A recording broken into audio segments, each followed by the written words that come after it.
Hey everyone. Welcome to That Pedal Show. Viewers, comments, and Cheers. Dan here. Mick here, hello. Hope you've all had a wonderful weekend. It's a glorious sunny day here. Are you kidding? It's amazing. Greet Henge, people. I drove past Woodhenge today and it always makes me laugh. What, they had bits of wood stuck in the ground? There Or was was it just- the Woodhenge is next to Stonehenge. But surely it'd be a replica of... Oh no, it's what not it there was. anymore. They just have the post holes where it used to be. Yeah, there's no bits of There's wood no anymore. evidence that there was ever anything there. No. Okay, brilliant. Well done. Well, I don't know about that. Sorry, there's no visible evidence that you can walk past and go, oh look, there's Woodhenge. No. There is no henge made of wood. Okay. Yeah, but it's there. And there's this, English heritage sign to it, so... It's there if you believe it. Well, I think we could have a very long and extended conversation about that, Daniel. Like all things. Hello, everyone. Welcome to Viewers, Comments and Questions. I hope you can see and hear us clearly. Many thank yous to BV for being in the chat, moderating that Yes, thank you, BV. hotbed of boiling beauty. That's not BV, by the way. That's the chat. But I'm sure BV is a hotbed of boiling beauty. Yes, without doubt. Yes, glorious, glorious, glorious weather here, for which we are extremely grateful. Indeed. Yes, I've been in the north of England. Yes. I drove back today, went to a family wedding in Yorkshire, and very splendid it was too. Yes. The pictures looked amazing. In a lovely old stately home. It's very nice. Pictures of you on the lash are amazing. Yeah. I did have a cup of wine or two, which is good. A flagon. Flagon. I don't think you get do you get flagons in the north? Maybe you do. We had a lovely time. Anyway, groovy. So what have we got tonight then? We have Plexico. Duncan is on. Hello, buddy. mate. Nice to hear from you. We've got Adam D. Non-aligned is on. Johnny T. Michael Giliberto. Oh, you please be quiet. Raf Ratus. John Pardo is on. Simon VRDJ. Hey, Simon. Hey, mate. Andrew Jones, Music Therapy Laz, John Framer's Random V, Greg Archer, Jacob Bartels. Jacob, haven't heard from you in ages. Hope you're well, buddy. Cassius Ray, Lovely. Daniel Mincher. Paulie's Guitar and Gear is on. Paul Nice. Enberg. Tim Parker. Yeah, we've got some nice... Airfire. G'day, mate. Yeah, Ed. Got some new names in tonight, which Yeah, is lovely. really cool as well. As well as old friends. We feel happy to be among old friends. Old Man Clan Music says, yes, I love Monday at 5. Hello, all be well. Beautiful. And of course, we're in the spring forward part of our Oh, yes, clocks have gone forward. clock. Yes, which is always nice. Extra hour of lightness in the evening, but and an extra hour of lightness in the morning, right? Gets a bit lighter in the morning too. Is that right? You wake up No. and You it's wake an hour up later. and it's an hour. No, you lose an hour in the morning. Yeah. So it's dark again Mornings are for a brutal. minute. Yeah. Mornings Yeah. are hard. Yeah. Brent Grow says, hello from Minneapolis. Hello, Minneapolis. I'll be not too far from there this time next week. I'll be in... where will I be? I'll be in... Oh, I think that's quite a long way from Minneapolis. Is it? Oh, I think so. Okay. Isn't it? Minneapolis to Kentucky. No. It's Oklahoma. Oklahoma. I think that's still quite far, but anyway. Okay. Maybe not. It's quite big, Yeah. It's all big. isn't it? This is a 12-hour drive. Is it really? Yeah. Okay. But then on the Friday night, not this coming Friday, but the following Friday, Andy Timmons and I shall be doing an event at the Guitar Sanctuary in McKinney, Texas. Nice. Is it Yeah. streaming? I think so. Awesome. So check out Guitar Sanctuary, McKinney, Texas. Dan will be there on next Friday, right? Next No. Friday the 11th, I want to say. Yeah. Let me double check. Where in Yorkshire, Friday says the Johnny T? Near Goole. At Faulty Towers. Carlton Towers. That's the one. Yeah. Bit different. Bit, Victorian Gothic mansion it was. Whatever you do, don't mention the war. It's quite impressive. Yeah, their photos are amazing. Quite impressive. Right, let's see how many super chats we've got and consider turning them off. Yeah, okay, we have enough. BV, thank you very much for letting me know. Thanks, BV. So we'll turn the super chats off and dive straight in. Or at least I will try. Oh, 26, he says. 26, switch off, switch off, switch off. Okay, I have switched them off. Go on, stay off. Yeah, groovy. You stay off. It's enough out of you. You stay off. Stay off. You stay off. Good. Okay, so first in this week, who'd have guessed? It's Duncan Plexico. Hello, mate. Hello, mate. Thank you very much for your super chat. He says, fab show on Friday, D&M. The Venus just might be the pedal of the year besides the Argo. The Argo Boost Deluxe. Enjoyed your review of it. Peace. Peace to you, brother. Thank you, mate. Just congrats on the Argo. That was awesome. To us? I saw well, Mick did all the work on the Argo. Well, Dan did all the work on the Red Wing, so that's kind of how that worked. But I saw a really great post. Someone had got their Argo, and he was like, oh, bugger. He said, I'd only planned to try this out and move it on. Now I've got to reorganise my entire board. This thing sounds amazing. So there you go. Yeah, cool. Thanks to everyone who bought one. Most of you should have them by now. We shipped them out as fast as we could. Yeah. And we did put a post out on Instagram on Friday, but they are now available from Mythos dealers worldwide. So if you missed out one and you want one, check out your local Mythos dealer. And if they don't actually have any stock, they will be able to order one. So yeah, we will be getting some more for the TPS store in due course. But yeah, so it's very cool. The Venus.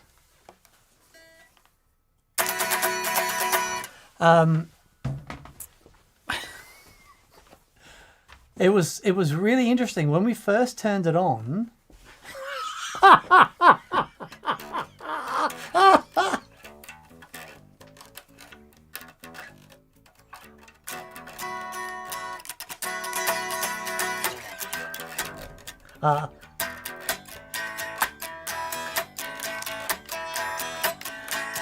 Go to the beach.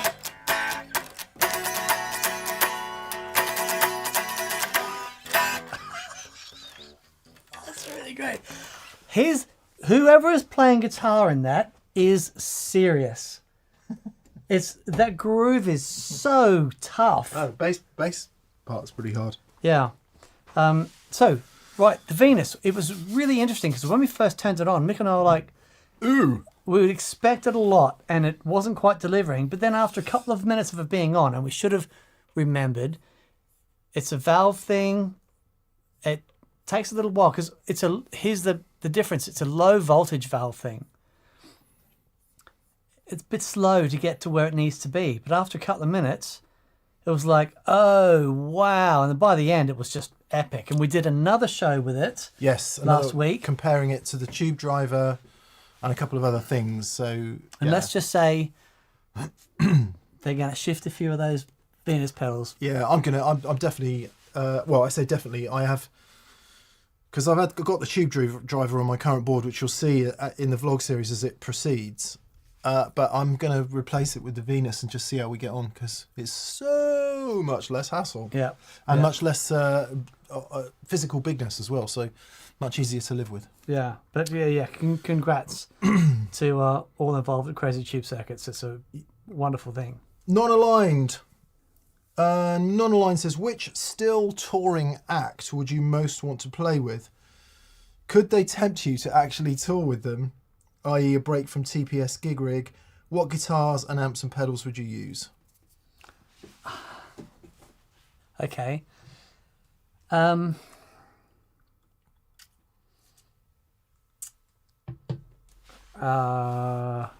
you know? It's really hard. That's really hard. It's really, really hard. Crowded House. That would be good shout. If I had one band that I could tour with, be Crowded House. That's a really, really, really good shout. I'd go with Madison Cunningham or something like that, but Right. I'd never keep up. So I'd have to do something easier. Yes, you would. You absolutely would. I don't know why you say that. You absolutely would. Complex you'd songs, rehearse man. It, yeah, and you'd rehearse you'd the learn arse it, out of yeah. it, and you'd be fine. If you're allowed rehearsal, then that would be all right. If you can play, like the solo on all the little bits in Rosanna, you'll be fine. Yeah, well, I can't play this anyway. Well, you can. You did. Several times. Yeah, something like that, I would say. An Americana band, an Americana band, just a straight ahead Americana band would be awesome as well. But oh god, that's so hard. That's so hard. I very, very nearly before COVID went out and did a bunch of shows with Joey Landreth. He was gonna tour in Europe, and I was gonna go out and play with him, which got canned by COVID, which was very upsetting. But that would be pretty close to the top of the list. Yeah, doing Joey solo stuff. Oh, it'd be incredible. Singing harmony, playing second guitar. That is pretty much pinnacle for me, I would say. Yeah. If Billy Joel was still touring, he'd be right up there for me.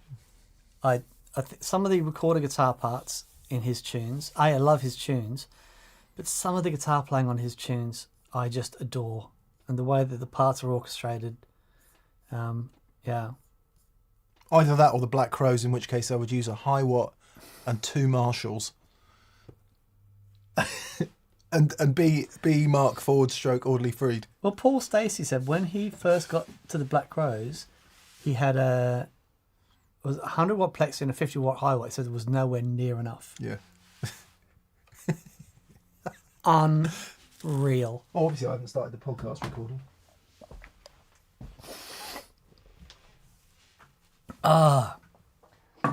We've stopped getting alerts for that.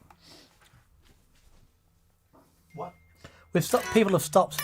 Oh, BV always tells me. He would have told me. BV would have told me in the first text message he sent to me. Sorry, BV, for ignoring that. Welcome to our podcast, listeners. Welcome. Patreon.com. Sorry, we started a bit late tonight, but it's all been guff so far, so don't worry. And just to finish Nonalign's question, Dan, what gear would you use if you were to go and play with Crowded House? I would use probably the Princeton and the AC30, or the Laser J and the AC30, or the Laser J and the Princeton. I'm using the Laser J and the Princeton at the moment. Flippin' heck. Because I've got to be quiet, there's piano and stuff, so I've got to be... It's different. Yeah. It sounds unreal. Yeah, but it'd be a combination of those. And your maybe current all pedal three. board. And my current pedal board. Yeah. Would do it Same. nicely. Exactly the same. Yep. Not the Princeton and the thing, but that's the point of getting to a current pedal board. Wouldn't need to be any different than that. All the stuff you want. Michael Giliberto. Hey Michael, good to hear from you. Greetings all, I enjoyed Friday's show. Had a great gig on Saturday, but I need to audition the Venus for the centre duty in the 3 gain stage team. Hope things are well at TPS HQ. They're very well, thank you, Michael. Thank you, mate. Yeah, man, that's exactly... Well, I'm either going to put it on the end or in the middle. Bearing in mind that in previous shows we've said, your sort of main all-round gain sound in the middle, something to boost into it and something to make it louder after is a good way to approach gain staging. That's what Michael's talking about there. Yep. But, yeah, it's quite exciting. Yes. Quite exciting. Raf Freitas. Hey, Raf, good to hear from you. I might just replace my DM2 Wazza for that SDE3. Yeah. What a wonderful sounding thing. It's just so easy. I'm going to take that and just see how close I can get to it in the timeline, because there's a couple of we're doing Hold the Line, and there's that solo he does and it's all over it, and it's like, so at the moment I'm constantly rocking backwards and forwards on the volume thing, but there's the modulation in that which is perfect. Yeah, it's such a great sound. Yeah. Such a great sound. I've gone back to using the Bell Epoch Deluxe always on, and just varying the effect level with an expression pedal, because it just sits in the same way as the SDE3. It just sits out of the way, never gets in the way. It's lovely, really lovely. And good on you, Raf. I think there's a case, you know, if you want that DM type. The DM3, by the way, is a Boss analog delay. DM2, sorry. Born of the old DM2, but now in Waza form. But it's strictly an analog delay, and it has all the characteristics of an analog delay, which some people can just find a little bit too crunchy, a little bit too dark, a little bit, you know, if you want cleaner repeats, you want longer repeats, you want stuff like tap tempo. I don't think the DM2 has tap tempo. No. Then I think the SD3 is a great shout, actually. Completely. Yeah, completely. For the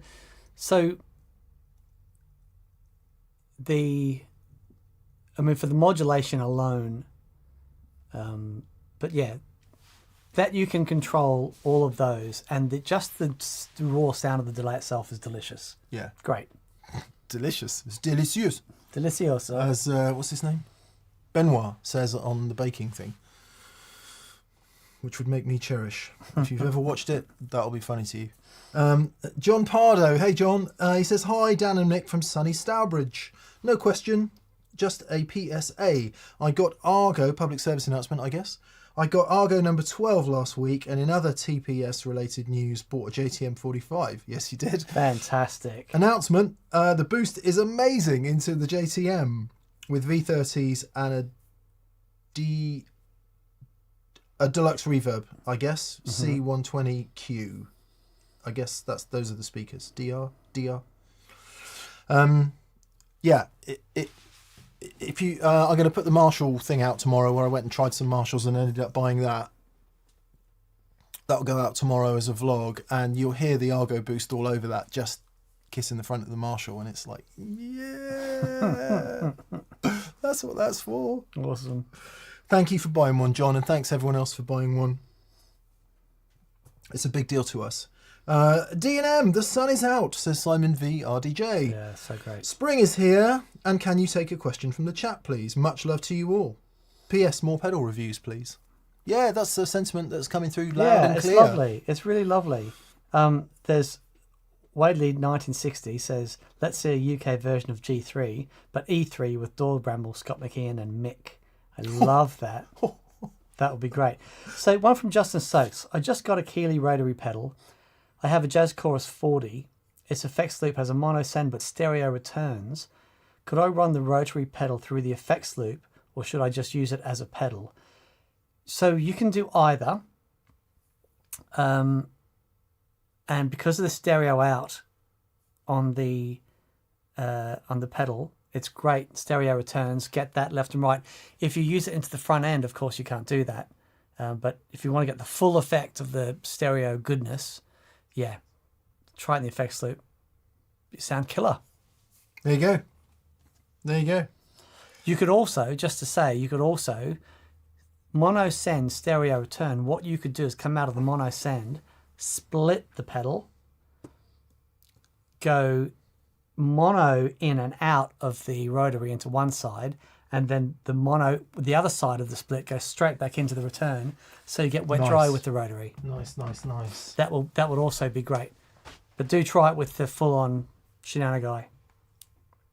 Full-on Shenanigai? Yeah.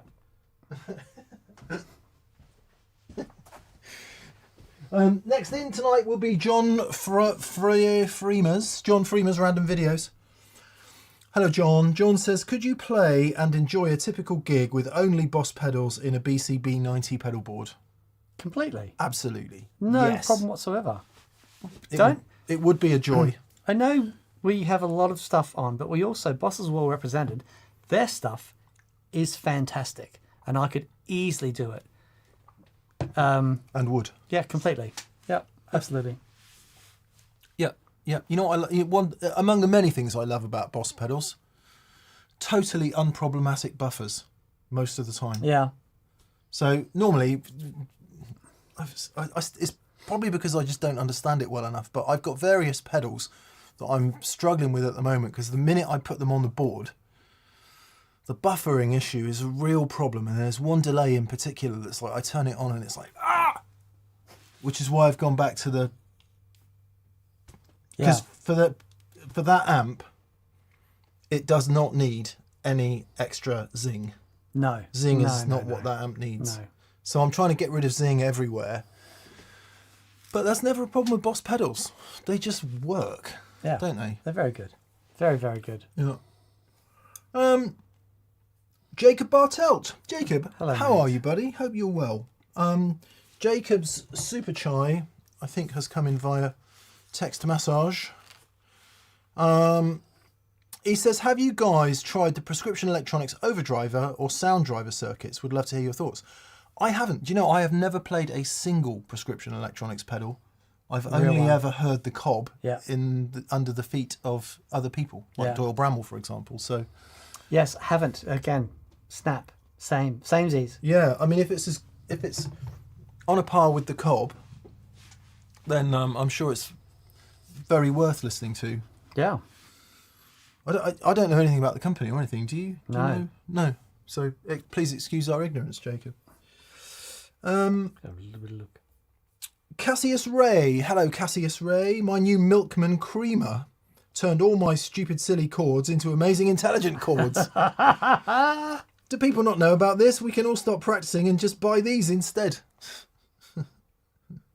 Bless you. Any good cues from the chat? He says. I'm sure there is. Prescription Electronics is a now defunct company founded by Jack Brossart in the mid-90s. In Portland. There you go. Oh, there you go. Known for high-quality, aggressive tuned versions of classic effects, including Germanium fuzz designs, overdrives, and Univibe clones. Notable pedals, the Octave Fuzz, the Clean Octave Blend, and the Yard Box. Awesome. Okay. Maybe. Oh, Jack passed away in 2019. Okay. Right. That is obviously That'll be it. a main reason why they don't make pedals anymore. Yeah. Good questions from the chat. Kevin Vandenberg. Hey, Kevin. He says, good evening from sunny Boeningen in the Netherlands. Oh, no, I'm sorry if I've said that wrong. Always a joy to listen to you guys. How is the Marshall journey holding up, Mick? Well, Kevin, you can see its beginnings, or actually, you can see the beginnings were when we started using 412s and stuff for a few shows and borrowing 100-watt Marshalls off Marshall. That's kind of where it accelerated. And then I went off down to overdrive guitars and played 4, which you can hear in a vlog tomorrow. It's quite long. It's almost an hour long, me banging through 4 Marshalls, if you can stand that. And I ended up buying this. And how is the journey going? It's going great. Yeah, it's a wonderful thing. It's a wonderful thing. It's a very different experience from the 50. And it, believe it or not, can sit in for my 2-rock, which I never thought I'd say as a clean pedal platform. It can do it. What it doesn't have is the reverb, but what it does have is the Marshall thing. So what it's morphing into is, depending on how I'm feeling and what the gig is, the main amp is either going to be the 2-rock or the Marshall, and the second amp is going to be something else for which I have had an idea. Oh yes, I like, and I for one support that idea. Basically, I'm going to put the rotary speaker thing, and I'm going to mount it permanently in the base of the TS1, if I can. So that then becomes the rotary speaker amp, cab, rotary speaker, 1 carry. Happy days. Basil Tafanis wants to know, what Marshall is that? What Marshall is it? It is a 1988 Super Lead Mark II 100. Some of the first reissues they did of the Super Leads. It was for the Japanese market, as I'm given to understand, which is why, well, not why, but one of the oddities about it, they only made 100 of them. And what's odd about it is that it's got the wrong faceplate on. It's got a later faceplate, right?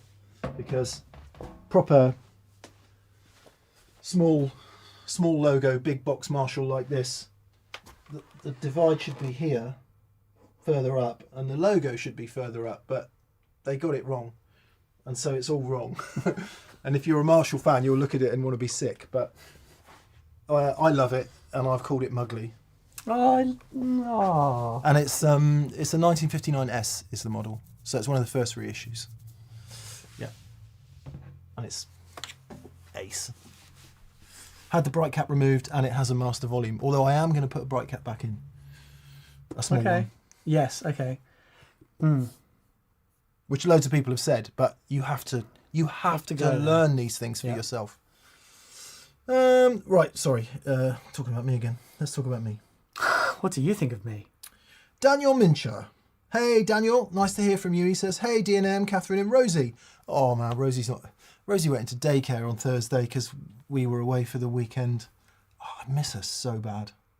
Well, I haven't seen her yet. Like, I wanted to go and get her tonight, but we're getting her tomorrow morning. Oh, no. And I'm like, oh, it's just awful. It's awful without the dog. Anyway, but she's having a great time. She's having the time of her life. Yeah, we're putting Ziggy in. Well, Ziggy's staying with our friends next week. And that's going to be the hardest thing about being away. Oh, it's just, I can't do it. Yeah. I always watch people walking their dogs and I just feel sad. Anyway, Daniel Mincher says, hey, Catherine and D&M and Rosie, thanks again for last week. Yes, okay. The Argo is insane. He says, question, do either of you have any experience on vintage 70s Greco stroke made in Japan guitars? Appreciate the advice. I certainly do not. Yeah, so I guess what you're talking about is, I mean, Greco specifically, I don't necessarily know, but I'm assuming you're talking about lawsuit era type guitars, are you? Like the various Gibson alikes that came out of Japan at that time, some of which were unbelievably good. Is that how Ibanez started? No, well, not how they started, but it's how they ended up. They were doing that alongside all the rest of the shenanigans. No, before all the shenanigans. Right. Oh, okay. Because So, I remember in Australia that we had an influx of those guitars in the 80s over from Japan. Yeah. Some of the Ibanez's, and they were amazing. Yeah, and then what happened? Gibson sued them. Right. It was late 70s actually, and so they couldn't do that anymore. If you looked at an Ibanez catalogue of the period, you'd see like a direct copy of a Les Paul Custom or 175. Okay. Explorers. It was basically the Gibson catalogue but with Ibanez on the headstock. Okay. And they did do other stuff as well, but that was a big part of it. So Gibson successfully moved against them legally, and then that, I guess, among many other things, prompted Ibanez to go off in the other direction and become synonymous in a different way. Mm-hmm. So I don't know if that's what you're talking about with the Greco guitars, and I've played some, but I don't know it. Don't know it intimately, but I do know that some of those lawsuit era guitars can be spectacular. Yeah, yeah. But much beyond that, I don't have intimate knowledge of it, I'm afraid. I'm sure it's probably one of those things that has a very lively online bunch of fans and picture sharing and all that kind of stuff. But yeah, you see them every now and again. David Tompkins. Hey, David. It was good to see you on Friday. Yes, he says, that was really fun. Thanks for a great experience day. Back in black on a dimed Marshall was a highlight. So when we do experience days, you say, what do you want to do?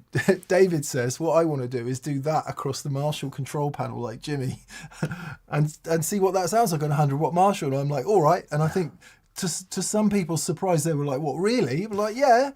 So we dimed it. Nice. It was moving. Nice. Yeah.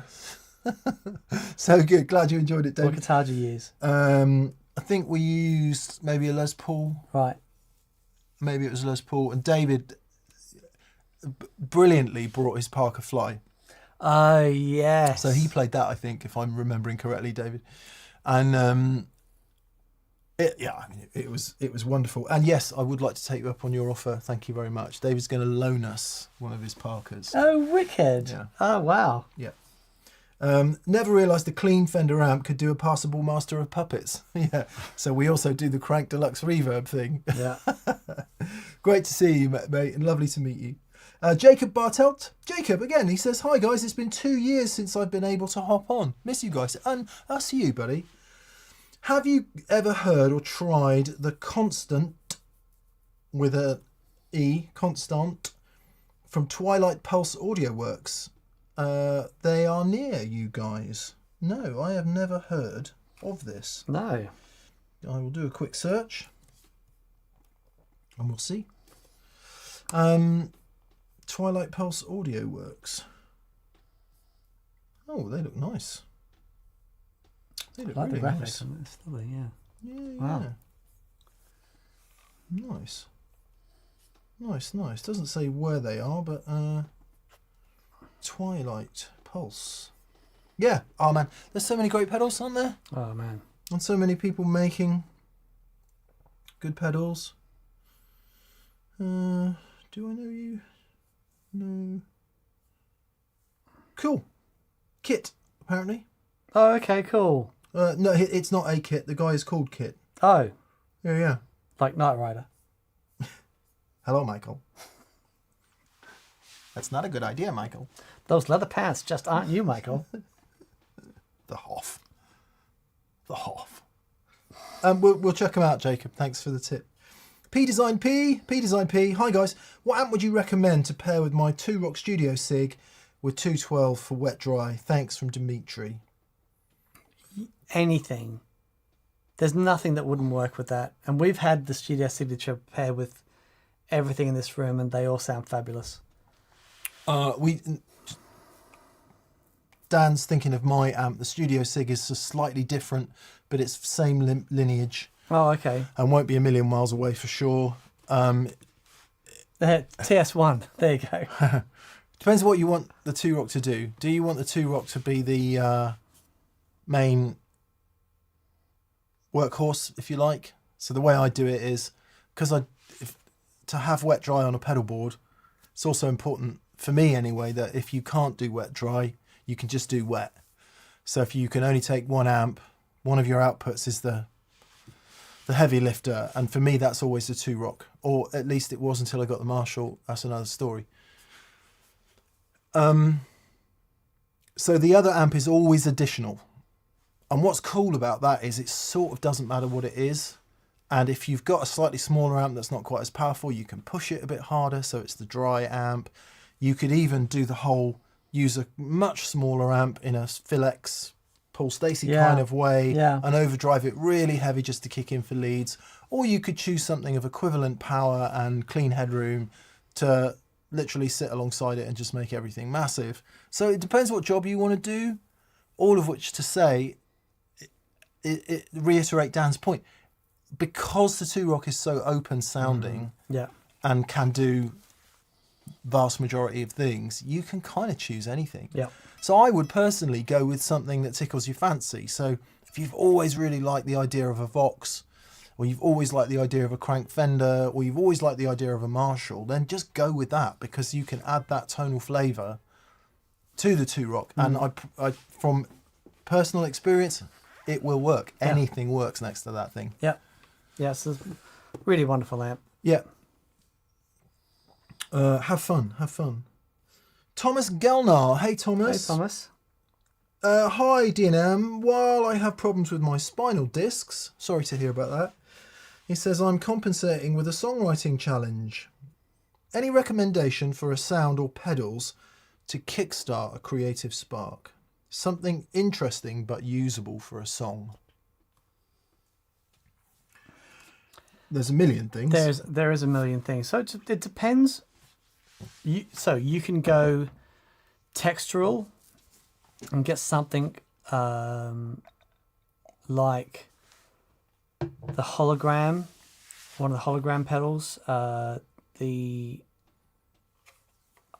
it called? The big white one. Microcosm from Hologram. So where that's really good is you can just play a simple chord into it, and it will give you back a whole bunch of really interesting textures that will put you in a place to start. Or you could have something like a multi-tap delay that once you work out the tempo of the song, break down a whole bunch of subdivisions, and then just play some notes in time to give you some really interesting rhythmical options.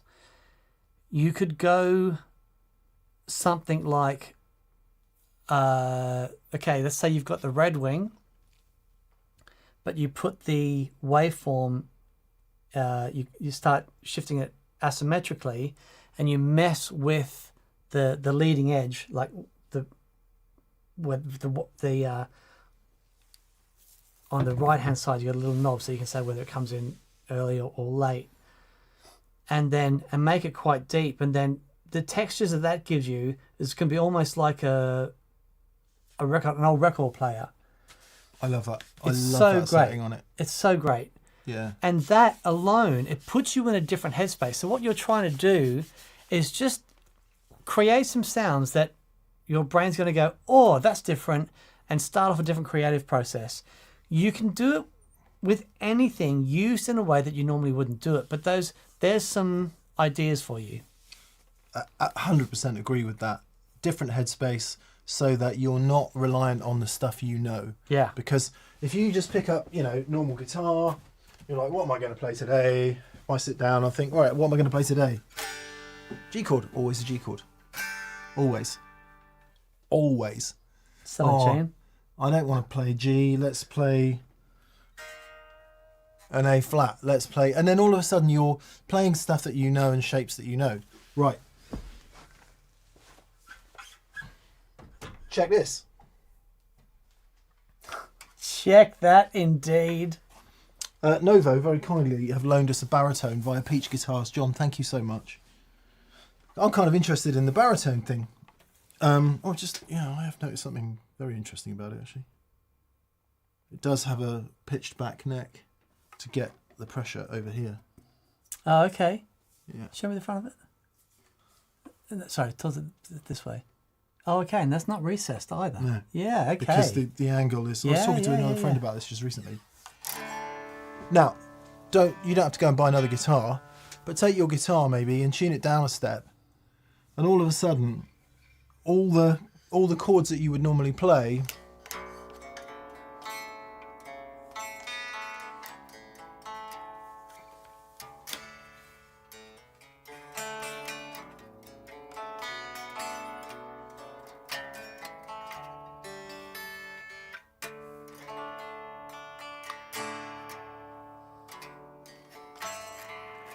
and all the harmonics and everything and the timbre of it all rings out in a totally different way and will put you in a completely different headspace.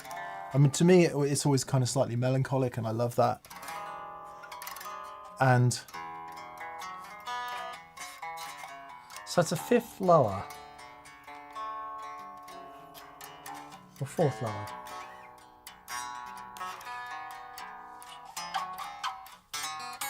Yeah.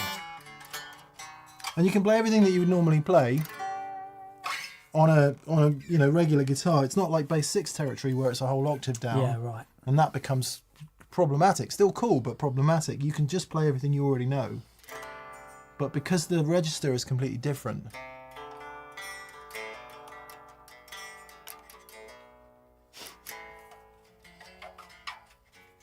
I just love it. It's such a cool sound.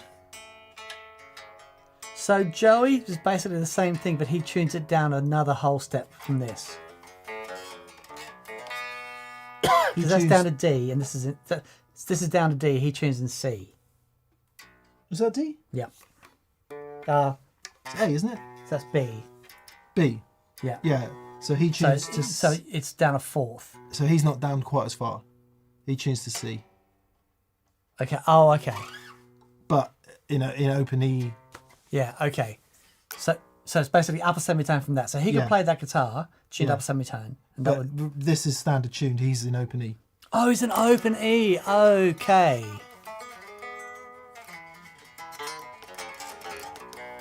I don't know where Ariel goes down to. Maybe he would have said in our video, but he's standard. He is standard tuning, I think. Right.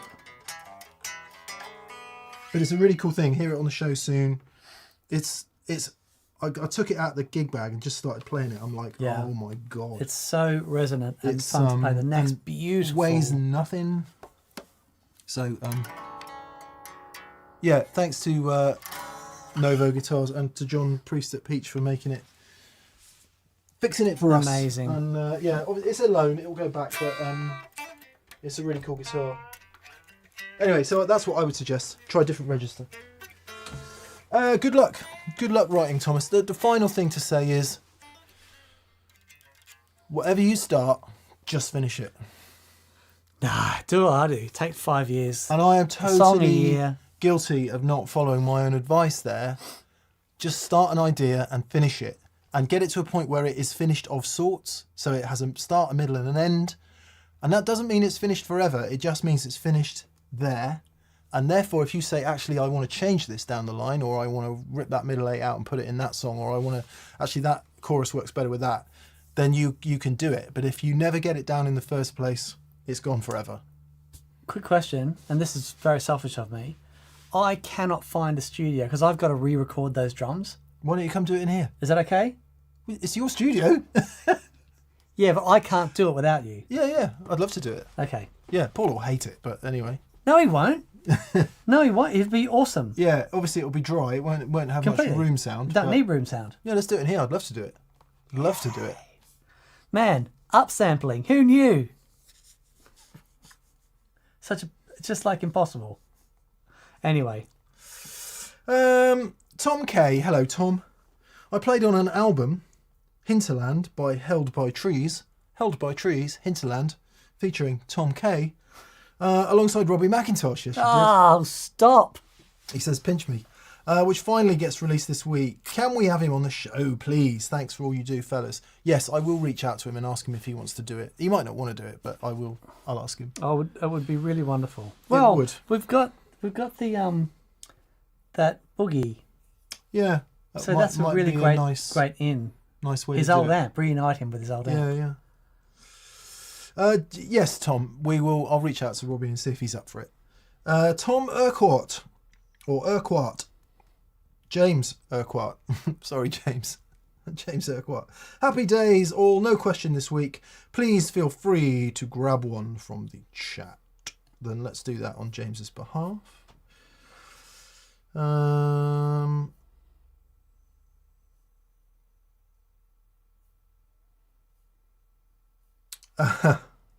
We'll answer this one for you, Eli. Elias Blum says, what do Novo, Ariel Posen and Joey Landreth all have in common? It is, of course, string joy strings. There you are. Oh. There you are. Oh, don't let me leave without a couple of sets of my strings, please. Okay. And TPS, for that matter. Throw those into the mix. Yeah, absolutely. Right. Strange and Norrell says, I'm running 2 amps, but I want to do wet dry. What kind of signal splitter should I get? I was lazy and looked on Amazon, but all they had to offer had really bad reviews. Thanks for the get back. Strange and Norrell, honestly, mate, we will answer with glee, but please go and watch some of our wet dry videos. Yeah, it's all there. And we welcome you with open arms to the community, and we're glad you're here. You need, if you want to do wet dry, you need something that can take a mono signal and split it, which is any ABY switcher. Further, one of those outputs needs to be isolated and it needs to have phase reversal. It needs to be isolated so you don't get ground loop hum, because once you split, you send one signal off through a bunch of stuff into one amp and you send the other signal off potentially through a bunch of other stuff or not at all into the other amp. And you need to make sure one of those is isolated so you don't get any ground loop hum. Secondly, what else did I say? It needs to be phase reversible, polarity reversible, so that if either amp is out of polarity with the other, you can put it back. Now, Dan makes a device for this, specifically for this actual function. Indeed. Called? So it's called a humdinger. And we've been making versions of this now for nearly 20 years. It's a new one, by the way. There should be a new one in there. Okay, but I'll bring one in for you. But we do... I don't have one to hand. Okay. It's about that big.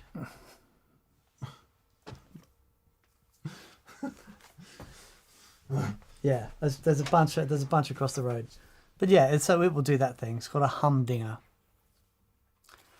But the one that we designed after 20 years of struggling with transformers and stuff, ours had a very clever transformerless design, and it's, if you don't mind me saying, it is crazy good. It is. If for whatever reason you don't want to do that, if you want to... No, I don't have an AB baby either. If you're happy for both amps to be on all the time and you don't want to switch one amp off and one amp on, the humdinger is absolutely the best way to do it. If you want to switch one amp off and one amp on, Dan also makes a product called the AB Baby, which will do all of the above, and it will enable you to switch amps both on together or just singly. But if you want it as simple as possible and as small as possible, the humdinger is the thing to get. If for whatever reason you don't want to buy Dan's stuff, any ABY pedal switcher will do it, but it will almost certainly be quite big and doesn't have the transformerless thing that he has, which is a pretty big deal. There you go. Good luck, and we hope you enjoy the scene. We hope you enjoy the wet dryness. Yes.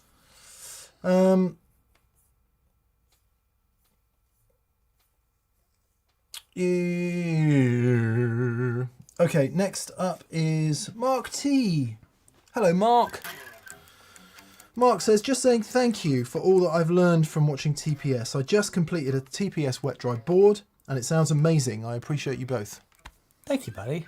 And that's you, Mark. It's hard, isn't it? Once you hear it for the first time, it's very hard to go back. I've been trying, and every time I do, it's just slightly sad face. I can't do it now. Yeah. And I'd rather take two small amps and do it. Yeah. You know, it's just, I'm so used to it filling a certain amount of space and feeling a certain way. And, you know, you plug into one amp, like if you plug into the Marshall and it's cranked, that's a whole world, right? And it's wonderful. The wet dry thing,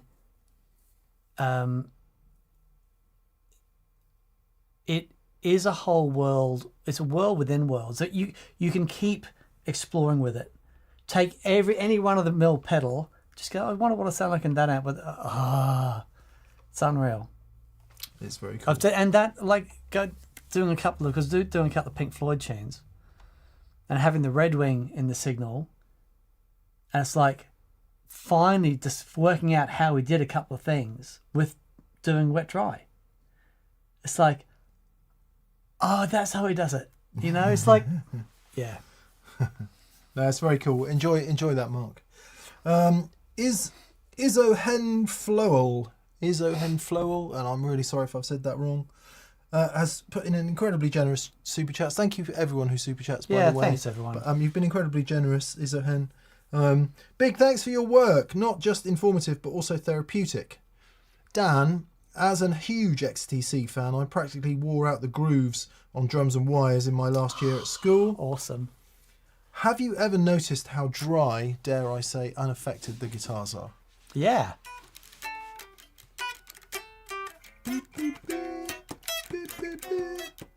Yeah. Yeah. So, you know, one of the benefits, or the fringe benefits, I should say, of being in a band with Dave Gregory for 10 years, at the end of every rehearsal, we'd nip across the road to the pub and go for a drink. And the four of us would sit down, and Doug, Mark, and myself would just be glued to stories of Dave and him in the studio and you know, an XTC. That's a band name. What's that? Stories of Dave. Stories of Dave. There's Stories of Wayne, isn't that a band name? Is that a thing? Fountains of Wayne. Fountains of Wayne, that's right. Stacey's mom. Stories.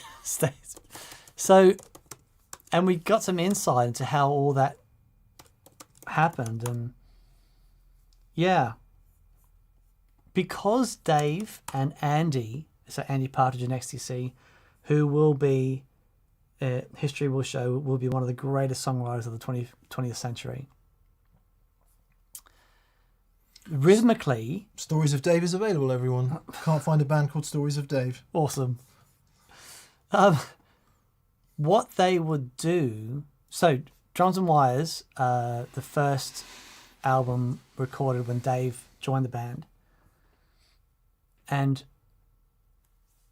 when you hear them, those old recordings live, and you hear them playing rhythm together, honestly, it's like having two percussionists, two unbelievably groovy percussionists just working off each other.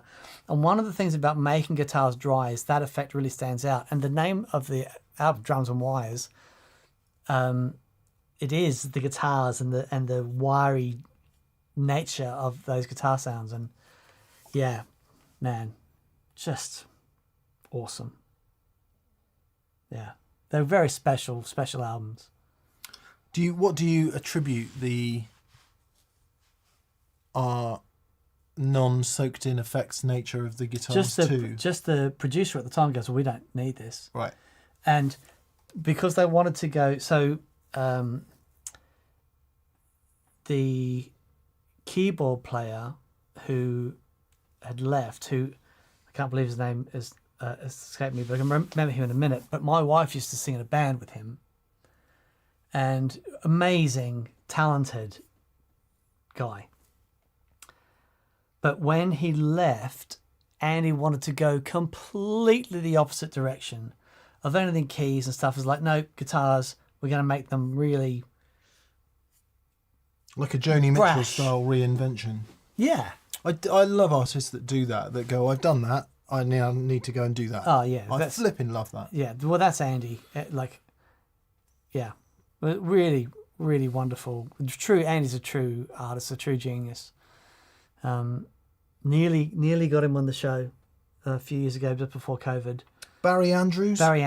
Thank you, him. Chris Quinn. Yeah. So the very first ever gig rig demo, which Dougie played drums on, called Giggin' in the Riggin', which is on YouTube, Barry Andrews produced it. Oh, wow. So he used to do a little community thing, and he produced it for us, and just had a little 8-track recorder and plugged it all in. It was all live, and yeah, really, really wonderful guy. Man, so creative. Oh, apparently Steve Lillywhite produced it. Drums and Wires. Yeah. Yeah. Wow. There we are. James Blessed. Hey, James. Hey, James. Good evening, gents. Last week, Dan hinted at more TPS gigs. Any further news on that? Love you guys. Keep up the great work. There's no news, but we're not hating the idea so far. Good. So, because I was not into it, is the truth. Because the last one was a disaster from a sickness point of view.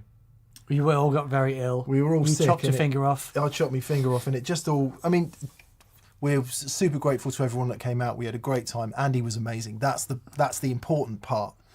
But it was highly, highly dispiriting for me personally to not being able to sing and to just play badly and all of that. And it really, really kicked me in the balls to the point where I'm like, I'm not doing this anymore. So, which is all a bit in one's own head, and it's very selfish. So I'm trying to go, actually, do you know what? None of that matters. What matters is that we play and we enjoy it, but that we give ourselves time to enjoy it, i.e. do some rehearsing. Yeah. But therein lies the rub. I know. Trying to get 4 people in the same room regularly, it is virtually impossible, isn't it? Yeah. Especially because, all the members of the TPS band are all professional players. Right, musos, so they're all busy, Yeah. But yeah. It's tough. So yes, James, we will do some more gigs. We just need to do it. JFDI, innit? Yep. Is all it is. All it is. That's all it is. JFDI. Thank you for asking. Yeah, thanks, mate. Mel Combariati. Hi, Mel, and I hope I've said your name almost right. Your super chai has been missed, but BV has it. Mel says, I write about the String Joy strings. Thank you. I just put a set on a Strat and I'm impressed with how bright they are and how well they record. Is that your reaction? Yeah, completely. Yeah. It was they're not, I wouldn't say they're overly bright. No, but they're I love them. They are perhaps a bit brighter than the Mangans. Yeah. Certainly on the wound strings. Yeah. Especially like on the telly and on this and on the other SG. They're just great. I really dig them. Yeah, I love because them. I'm also gone back to 11 to 52s on the other SG as well. And they just work. They just work. Yeah, happy days. No, we like them. I've gone sort of a half a gauge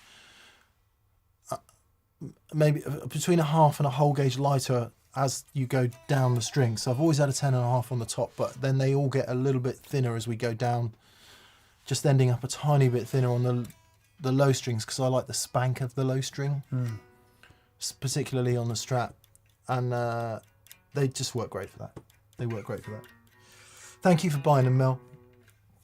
Simon V RDJ says, I forgot to ask, Mick, the polyverb. The polyverb. Yes. Yep. Does it still have the honk and Rosie's bark on it?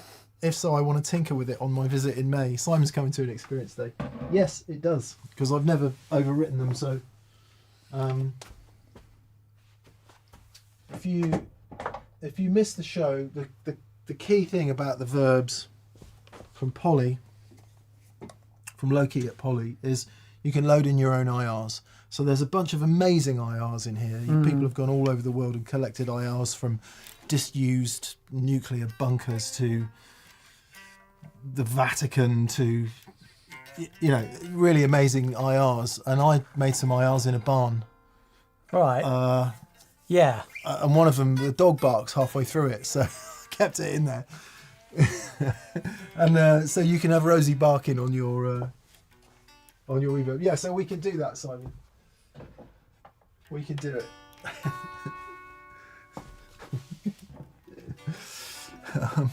Hello, Sailor Effects Official. Hello, Joe. Good to hear from you, buddy. He says, hey, guys. That SG Les Paul is amazing. Yes, it is. Dan, I have photography of me holding it, but crying inside because I knew how awesome it was. It's a remarkable guitar. Yeah. I need to play it more. Thanks for your generosity, Joe. Yeah, cheers, buddy. And to everyone. Jeff Harper. Hey, Jeff, if you want a Marshall Plexi kind of sound, what would you suggest if one cannot afford a Marshall amp? It's quite interesting, the Marshall Plexi sound, because what is the Marshall Plexi sound? I think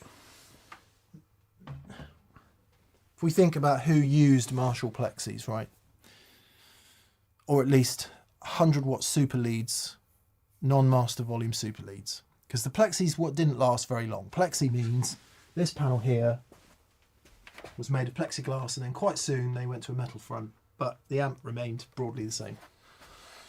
Metal control panel. And when we say Plexi, if we mean 100-watt super lead in that style, 67, 8, I think they sort of came to fruition into the early 70s. That would include Hendrix, Page, Jimmy Page, Clapton, just to get us going. But then if we move on, we get to Ritchie Blackmore, we get to... Oh, is he Plexi as well? Well, majors in the end. Yeah. But Yngwie Malmsteen. Wow. Edward Van Halen. Did you ever play the Yngwie Malmsteen Marshall? Yeah, I like it a lot. So good. Yeah.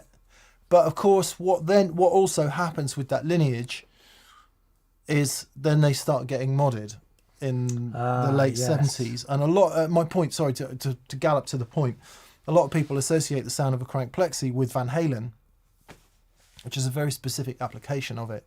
And not all Plexis really sound like that. In fact, very few do, particularly when they're used in a less fully dimed situation.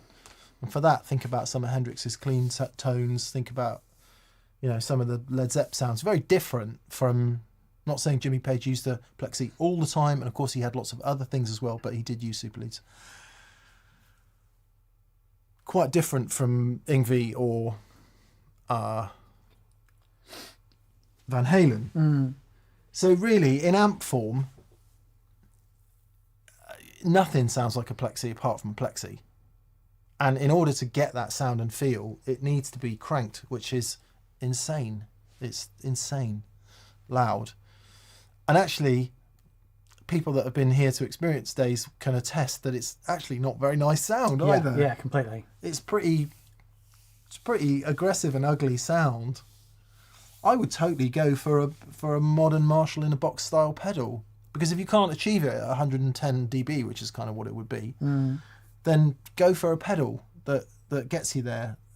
And there's loads of great Marshall in a box pedals. The one that I would heartily recommend is behind there because it keeps falling off. Is the Room 40 by Sakalis Audio Works. Yeah, that's great. Very, very groovy thing. Dan and I both really like this. Mm. And you've got various versions of cranked Marshalls, and it's got a boost in it as well. And I think it gives you a taster of that kind of sound, with the caveat being that kind of sound kind of really does have to happen at Insanity, and it is. Yeah, completely. Almost nobody can do that anymore. And if you're after like a digital thing, the UA Lion it's my favourite of all the UA amp things. I thought that sounded really good. Yeah, if you have to play direct, if you don't have access to, being able to have a guitar speaker in the room and you want to go direct, it's a good option for that, because obviously it's got all the modelling stuff in it as well to give you the sound direct without needing an amp. So yeah. But straight pedal, that's one of our faves. There's a lot out there. If you do want a small amp to crank in a sort of Plexi kind of way, there's loads of good deals going on the PRS HDRX20 at the moment. It's a great amp. Dan and I use that a lot. Yeah, it's a great amp. God, you could... Anderson's was giving them away. Yeah.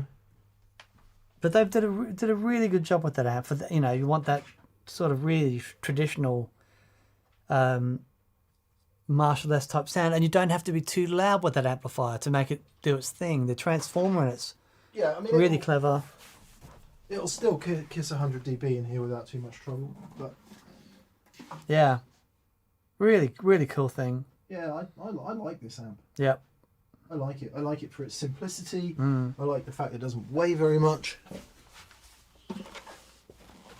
There's no reverb in that, is there? No. No, it's great. And it doesn't have an effects loop either, so just so you know. That might be problematic for you. One issue with a cranked amp is you don't really, unless you want to play certain genre or go for a very specific style of sound like you might hear in shoegaze or something like that, you generally don't want your reverbs and delays in front of a cranked amp because they sound splashy and squashy and horrible. You want them in an effects loop, and that doesn't really have one, so that might be a barrier for you. Victory Sheriff, excellent, but then if you can afford one of those, you can afford a Marshall. Yeah, there you go. Yeah, and finally, just to say, the Studio series of Marshalls have yet to be disappointed by any of them that I've heard. Yeah. So, just to Gary Diamond here says, they're talking about stuff and IRs and Kempers, and he said, Gary says, they're fine, but for me personally, as long as it doesn't drown the band out, I need stereo amps. Direct-to-PA doesn't cut it. Need the interplay between the tube speakers, harmonic content, etc. And we feel exactly the same way. It's a different thing when you have the amp being the instrument. Yeah. And the way that affects everything else. Without any shadow of a doubt, I entirely agree with Dan. But if you're not playing with a band and you can't play loud and you're playing at home, the direct thing's actually, I think it's a pretty reasonable solution, especially if you're using headphones. Completely. Which I do every day. Get up put my little Waza Air headphones on, and I look forward to playing with the big rig all the time, but 95% of the time it's with headphones. That is. I'm so grateful to be able to do it. It means that I can still practice and do some work, which is I love, without annoying anyone. Happy days. Brilliant. Peter Romano. Hey, Peter. He says, Dan, I'm super bummed I'm going to miss your gig with Andy as I'll be out of town. Any chance of more US dates for future TPS live stuff? It's so hard.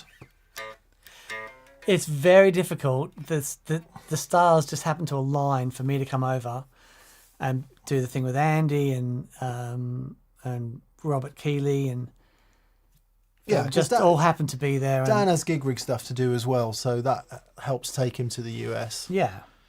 but for us to get over there together and do anything like that is it's tricky. It's so hard. Yeah.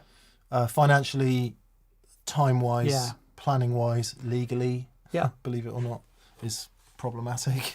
Yeah. Anyway, there we are. It's just one of those things. To do it, and we'd love to do it, but it's the way it would have to work would be we would need a sponsored event or something. We'd need, because we're talking thousands and thousands of pounds to do it. Yeah. And regardless, it's saying, okay, we're taking a week or 2 weeks off. Yeah. It's like, Financially, you could make it work. you can make it work financially, but the time. Yeah. Which is not, it's not a slight on anyone in the US, by the way, saying we're not going to give you our time. It's like I think a lot of people don't realise that TPS is kind of a marginal operation. I mean, yes, it employs me, but it's not. It's hand to mouth and it's skin of the teeth all the time.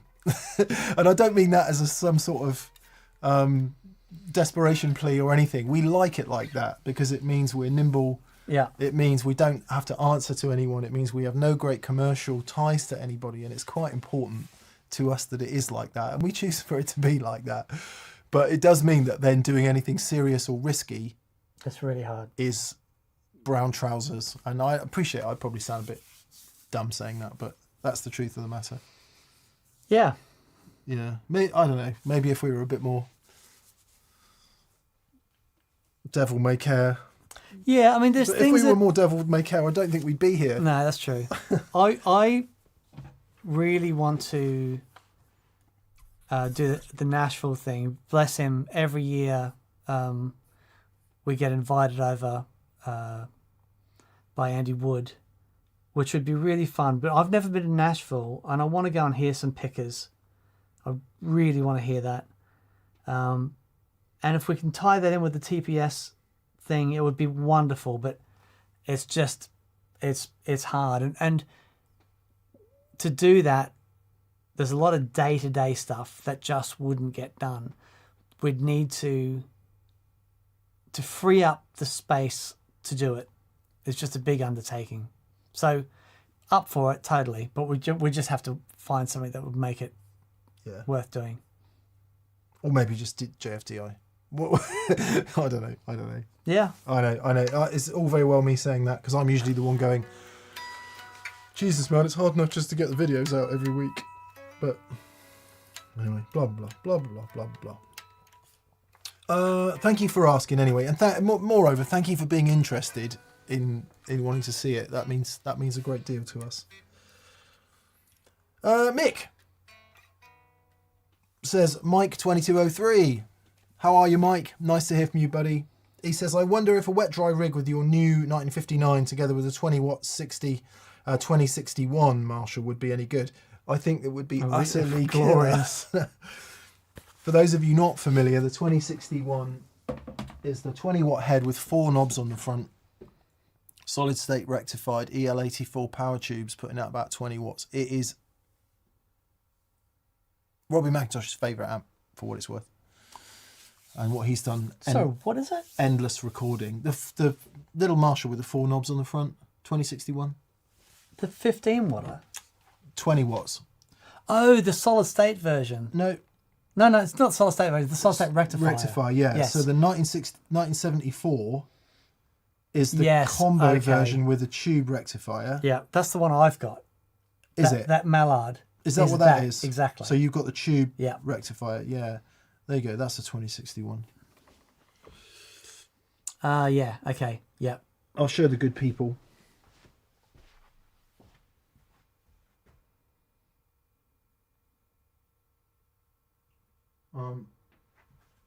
Just volume and tone, and phenomenally simple, and just an amazingly good sounding amp. I sort of can't believe we don't have one. Yeah. Because they're just great. Yeah. And that's what goes with that 2061 CX cab that you have that you like. That's why I got that head. Right. Okay. Yeah. There you are. There you go. So would it work, Mike? It would work like a dream. Yeah. The thing that would be missing for me is I've sort of realised one of the amps has to have reverb. And I miss that in the 1959. It's the only thing I miss in the 1959 is there's no reverb.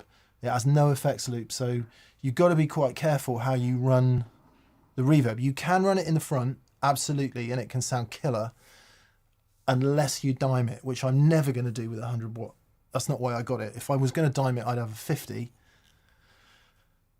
But what I used that for, which you'll see as the vlogs unfold, is you get that, like we got with Robin's Dumble in the clean sound, you get the clean feedback thing, and the harmonics of it are just outrageous. Plus, then when you hit it with a tube driver or something like that, you then get the headroom lift as well, and it becomes awesome. And unfortunately, a little bit too awesome, because there's one point on the master volume dial where it sounds great, and one point on the preamp volume that sounds great. And if you match those two, it's about there for both of them. Yeah. It's like it's thunderous. 10 dB too loud. Yeah. So on we go. I remember, like, when we had that in to start with, what was that? We were doing something in here. It just had a really loud day. Yeah. And, like, my teeth hurt afterwards. It was like my head was just being hit in the back with a Marshall. It was the fuzzes and the Yes. Yeah. Which was amazing. Yeah, which hasn't come out yet. Yeah. But that Marshall is capable of real delivery. Yeah. It's incredible. Yeah. I mean, the Two Rock is as well. The Two Rock's every bit as loud as far as dBs and punch goes, but the Marshall just does it it has a very specific delivery that is more angry about it. Highly enjoyable. It's ace. It's flipping it ace, man. We was in the band that is reforming. We do Black Crowes song Remedy. Me and Steve just hit into it, and I've got the 345 into the Marshall, and it's like, oh my god, that's the sound. That obviously doesn't sound like the Black Crowes, but it's very, very lots of hurty back here because you've been smiling so much. Yeah, right. Yeah, they're mad things. Yeah. But thanks, Mike. Thanks for the suggestion. Let us try and get a 2061 from somewhere. Okay. Yeah, I guess the HDRX 20 isn't a million miles away from it in essence, but it's got loads more controls on it and some other stuff. Yeah. But well, the one that I got is it's a custom amp builder used to make them and only sell them through Charlie Chandler's. Right. And it's great. Yeah. But it does have the tube rectifier. Yeah. One thing I like about the solid state rectifier is because it's only 20 watts and EL84s, you just get a bit more headroom. Yeah, exactly. And a bit more quickness of delivery with the solid state rectifier. But yeah. Anyway, blah, blah, blah. Stuart Trowbridge. Hey, Stuart. Nice to hear from you, buddy. He says, I'm sad to see GAC has apparently closed its doors in Brighton. I had great service recently when buying my Jackson SL3 USA Soloist. Is it the end for bricks and mortar guitar stores in the UK? I didn't know that about GAC, actually. GAC Guitar Amp and Keyboard Centre in Brighton. Long-standing British retail institution. Huge online business as well, are apparently shutting up shop. I wonder, I mean, GAC's very successful online. I wonder if it's more to do with the realities of what the other opportunities on a building like that might be in a town like Brighton. Yeah. That might be something that is too it's been there for a long time. Lucrative for the owners to turn down. For sure. The property value is just insane down there. Everywhere, isn't it? Yeah. But then also, and this is pure conjecture, by the way, I don't know this to be any sort of fact, and it's good to make up lies. Hey, you've been watching the politics lately, right? So I also think that businesses have a time, don't they? They have, and the people that run those businesses have a level of interest. Maybe they don't want to do it anymore. Maybe they don't want to, I don't know, whatever. What I'm saying is I doubt that it's for financial reasons.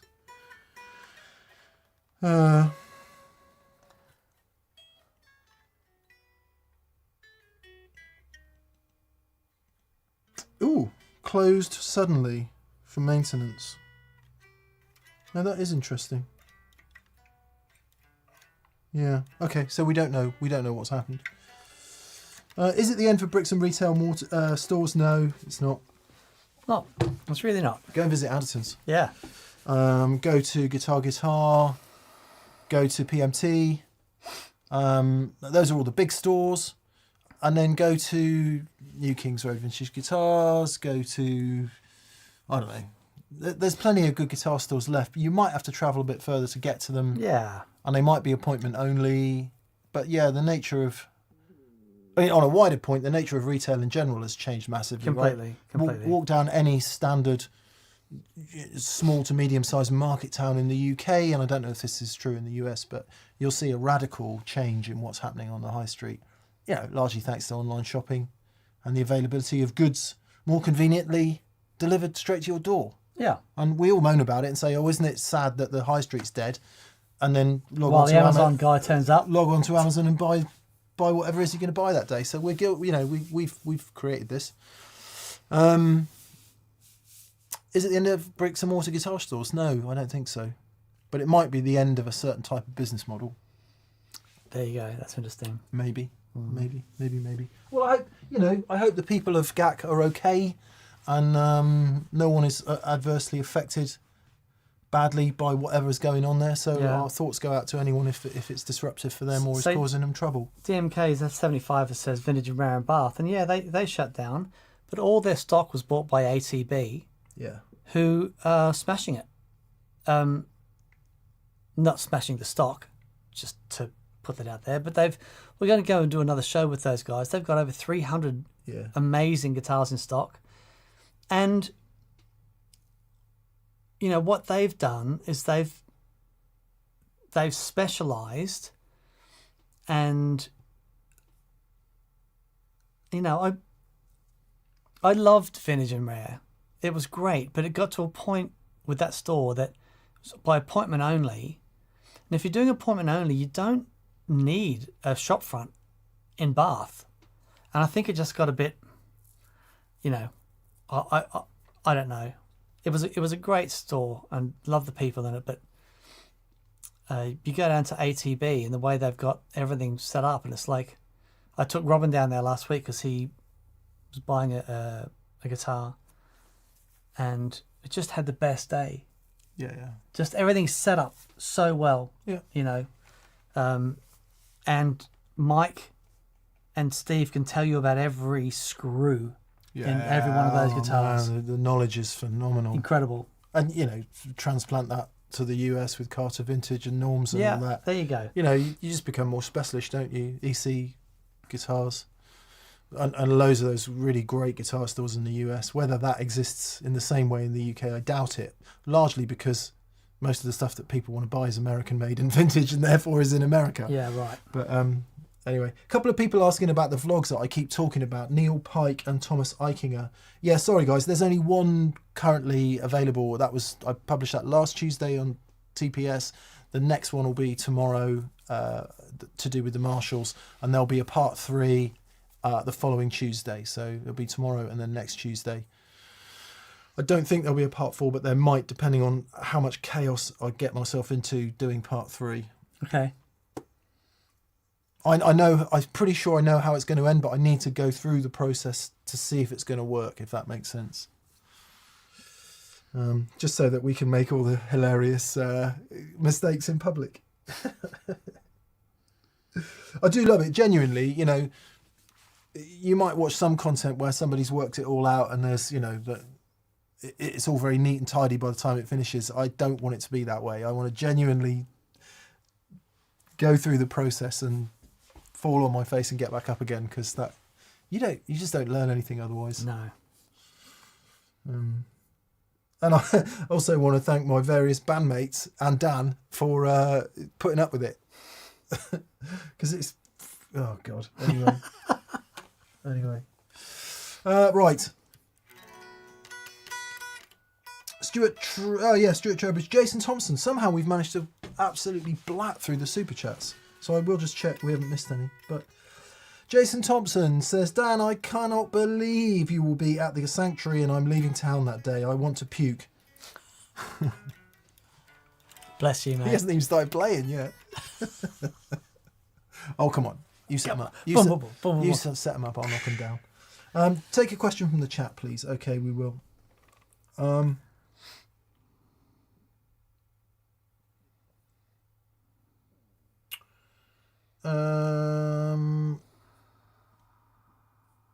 Oh, there seems to be some question about not being able to order something from the UK store from somebody called Peter Verver, I think. I don't know the details. Somebody called Peter Verver is saying he can't order something from the TPS store. Peter, depending where you are in the world, there are some things we cannot ship to certain parts of the world. So I think Spain is off for some things. Spain have got some interesting import laws going on at the moment. Oh, okay. Which means we can't ship there for some products. And there's some other stuff that we can't ship to specific territories here and there. But most things are available in most places. And apologies if the thing you want is not available in your territory. DMK75 says, Dan, Mick, nice collection of guitars, but do you think there's room for an Explorer? Well, yes. You'd have to redesign the guitar stands. That's the only thing with those Explorers is what do you put them on? Yeah. Yeah. I decided I'm going to get a Rickenbacker 12-string. Excellent. I am going to do that. I don't know how I'm going to do it, but I am going to do it. I'm also... I think we should get a V or an Explorer. Okay. But we are going to have to hang it on the wall. We can't, yeah, that's fine. Well, you would hang it on the wall, right? We're going to redo. Yeah, we're going to redo all of this. I think a V would just look perfect. Yeah. Hung on the wall. I like it. I like it. Listen to this.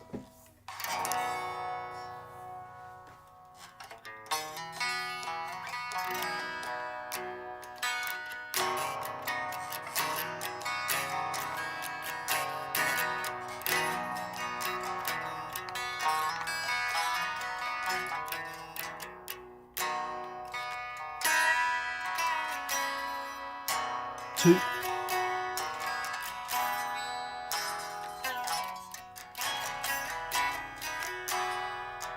One.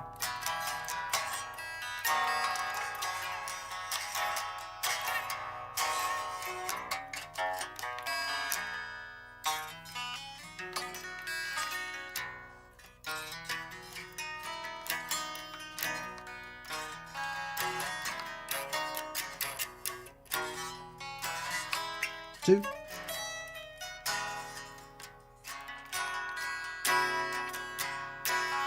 One.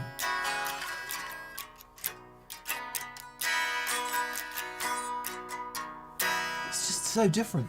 It's incredible, yeah.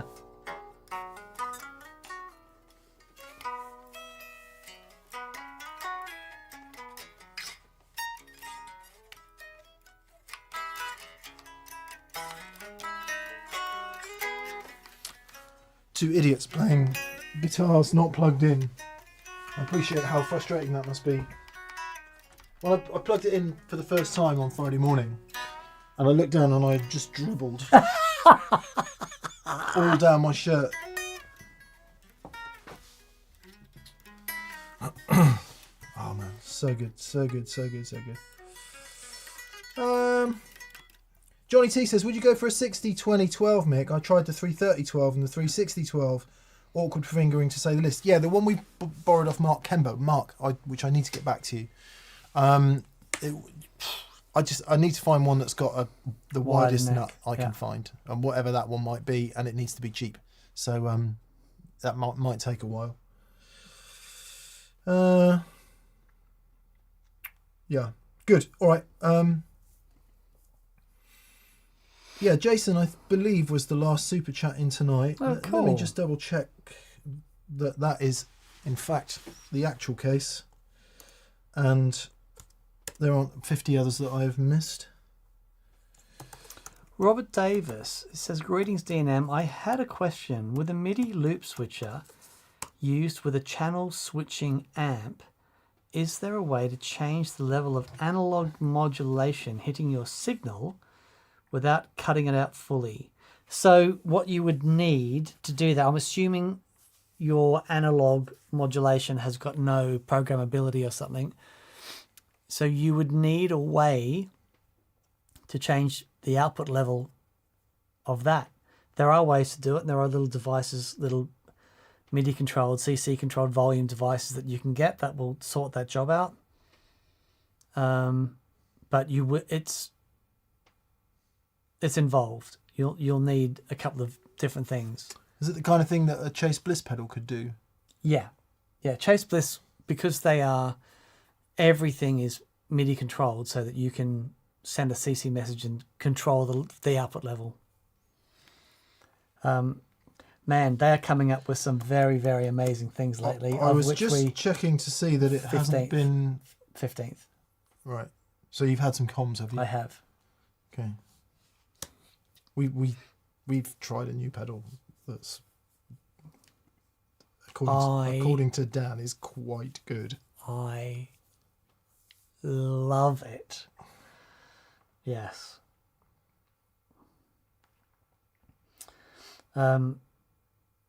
Yeah, so you can do it, but you need to be able to control levels and things. A couple of different ways you can do it. You can put it in a MIDI controlled mixer and have that as part of a loop and a preset, or you can have just a volume control thing, which you can get that controlled via CC messages or expression pedal.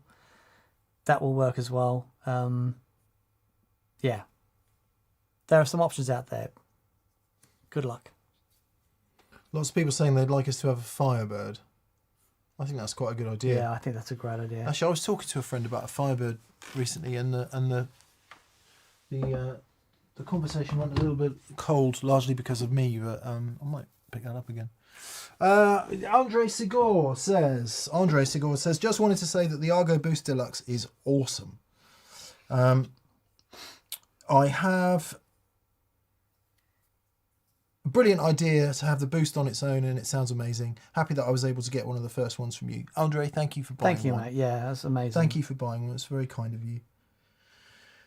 Good. Robert Lewis says, if you have to choose between an Explorer or a V, choose a Firebird. I like that. Nice one, Robert. The Firebird's an interesting choice because of the pickups in it. If you don't go for the P90s, you go for the Firebird with the Firebird pickups. And they are unique.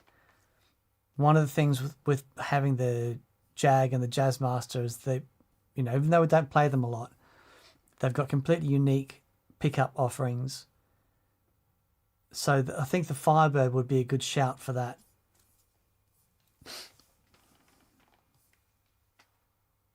And they're very cool. They're just achingly cool, aren't they? Very, very, very, very cool. Achingly cool. So that was one of Dave's main guitars in Tin Spirits. And we'd finish the night off with an XTC song. We'd do Towers of London. And he'd do like a 5-minute solo on the outro with his Firebird. And the crowd would just be screaming. It was just that into his Matchless. And he was soaring. Yeah. Wow, what a sound. Daniel Mincher. Hey, Daniel. He wants to know what's an easy idiot-proof looper I should look into.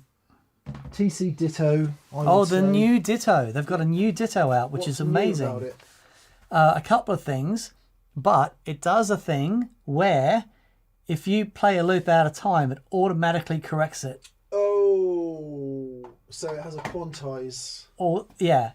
It automatically works out what your tempo is, where that the beat, it thinks where you are trying to put it and goes, and then your loop is perfect. Yeah, so the hardest thing about looping is stopping and starting in the same place.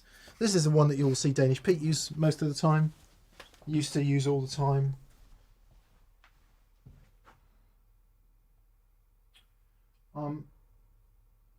What I like about it is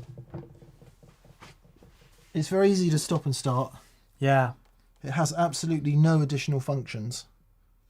And you can affect the level of the loop, right? And whatever's in it will stay in it. Yeah. So the next time you turn it on, it'll still be in it. However, the minute you overwrite it, it's gone forever. So if you want something with savable functions, you need to look at the Boss stuff, really. Well, there's another version of the Ditto that gives you 99 locations to store Is there? loops. Okay. But the thing about the Ditto, and had this conversation last week, the Ditto is a really important looper because what happened with the Ditto is suddenly it was accessible to everyone, a really high quality looper, because it's like the Ditto's got analog drive-through, Yeah. really good bypass. Yeah. The recording level is fantastic. Yes. So it meant that you could stick it on your board for $89. Yeah. Have a really good looper just in case. So you didn't have to have you didn't have to be Ed Sheeran. It was like, oh, if I just stick on it, if I just hit it, play, and hit it again, I can play over it. So the Ditto is a really important pedal, I think. I love it, and if I ever do any looping, which is kind of rare, I use that because I'm unconfused by it. Yeah, at all. Brilliant. However, if you want a couple of extra functions, we'd also like this.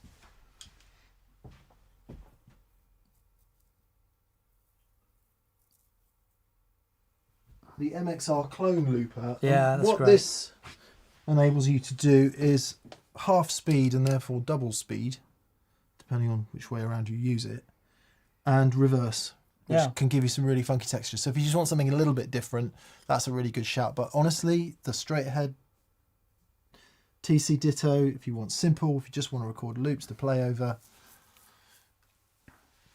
that's what I would choose. Yeah, it's great. That's what I would choose. I use the looper in the timeline, and it's great.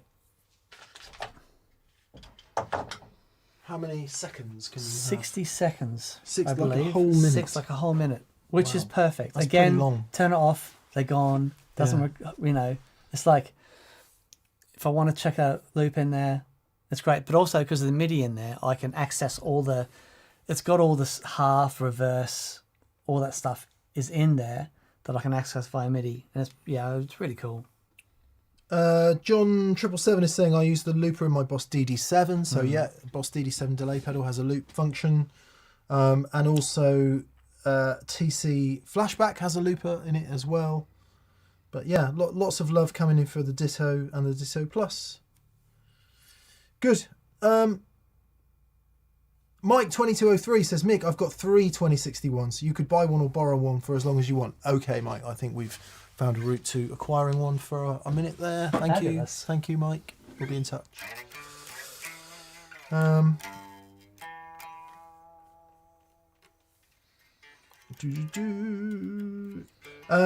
Mick, says Demo Nemo.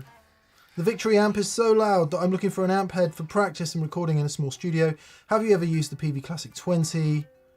The speaker is original 65 Jensen C10N. Yeah, Classic 20. I mean, it's still going to be loud. I'm not sure what Victory you have, but yeah, the Classic 20 is still going to be loud. But you, at least with 20 watt amps, you can kind of get them up to a workable, enjoyable level, and but it still be loud. Still be loud. Yeah. Yeah. Yeah. Good. All right, folks. It's efficient today. Yeah. Yeah. How are you feeling? I feel okay. I drove back from Yorkshire today, so I'm a bit knackered.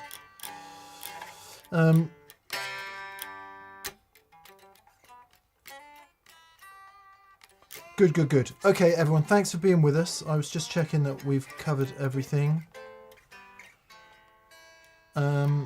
And we do indeed. Batman 44 UK wants us to do a Gilmore themed episode.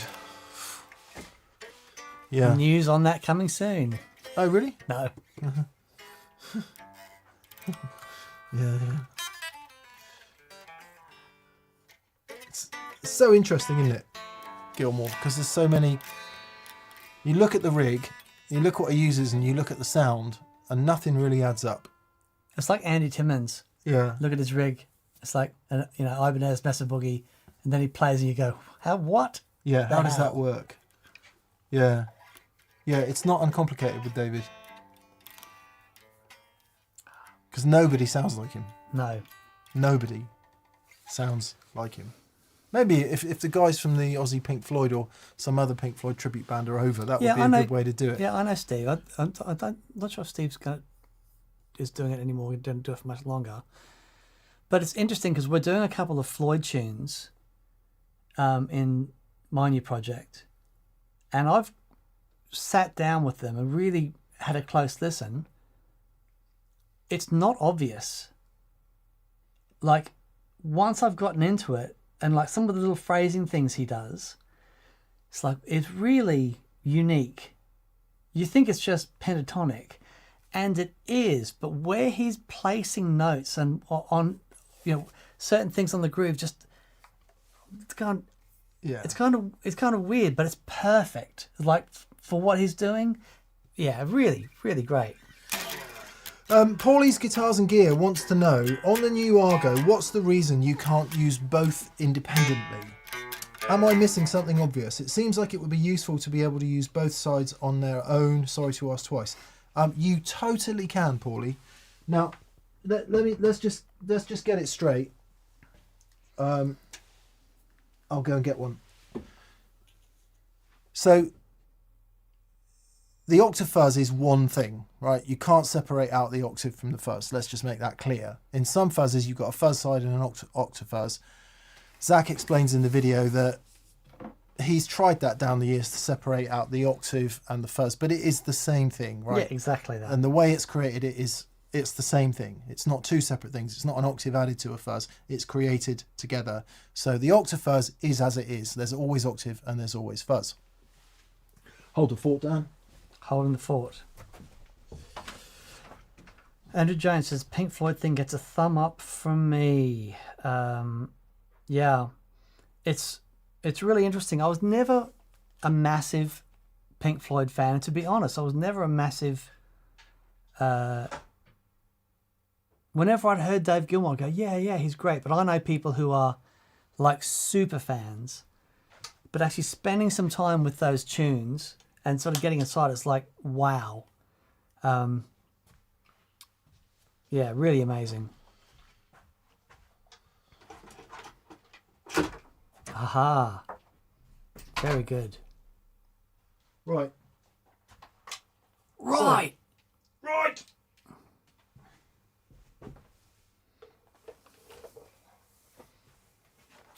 Do you need a cable in, or should I do it without? Okay. Right, boost on and off.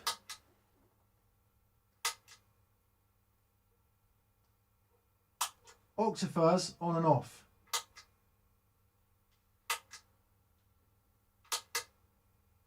Okay. This is the on and off button. This is boost or octafuzz. And it flips between them. Well, no, it just turns the fuzz and the octa on and off. But the pedal to be on, it has to be on. Yes, okay. Which turns, and without the octafuzz, the boost is on. Yeah. Yeah, okay. So you can use them independently. If you want to go from nothing to boost on, then it's on and off. If you want to go from nothing to octafuzz on, the octafuzz light needs to be on off. And if you want to go from boost to octafuzz, you go, you have the pedal on and you turn the octafuzz on and off.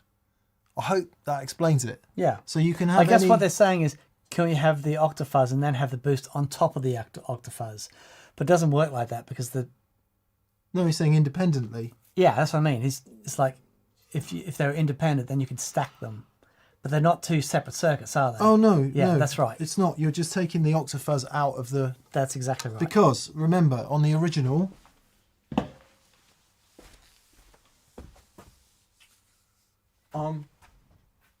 You've got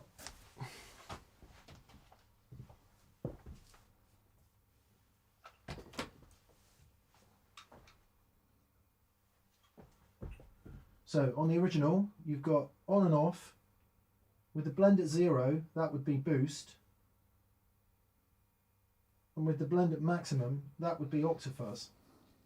So yeah, all we're doing is putting a switch essentially on the blend control and giving you the option for a separate volume control. I hope that explains it. Yeah. Yeah. I hope that explains it. Oh, Jeff McElwain's on. Hello, Jeff. Hope you're doing well, buddy. Yeah, I hope that explains it.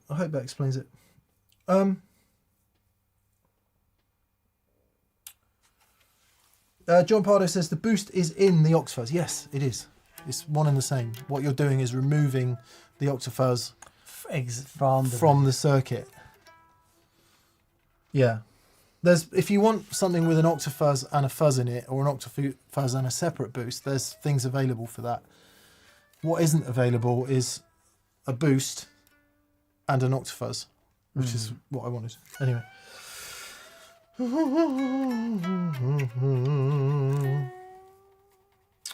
Good. All right. Thank you for being with us. We appreciate your company. Paulie's Guitars and Gear. Oh, I totally missed it. I thought you could only use the Octafuzz with the boost on. Yeah, you can only use the Octafuzz while the boost is on. Yeah. I hope that's not too confusing. No. Yeah, they're not two different circuits. No, it's the same circuit. It's the same circuit. By having the boost on actually means you're taking the octave out. Yeah, you're taking the fuzz and the octave away. Exactly. Yeah. Yeah. Simon VR DJ says, Dan, strings, don't forget them. Just making sure you don't. Thank you, buddy. Appreciate that. Bless you, Simon.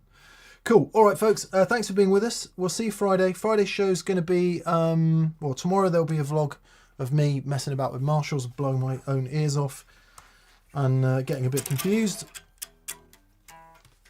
Courtesy of the lovely people at Overdrive Guitars. And then Friday, I think maybe we should put the Venus and Tube Driver show out, seeing as the Venus will be fresh in people's minds from last week. Beautiful. By the way, which one's Dave? Cool.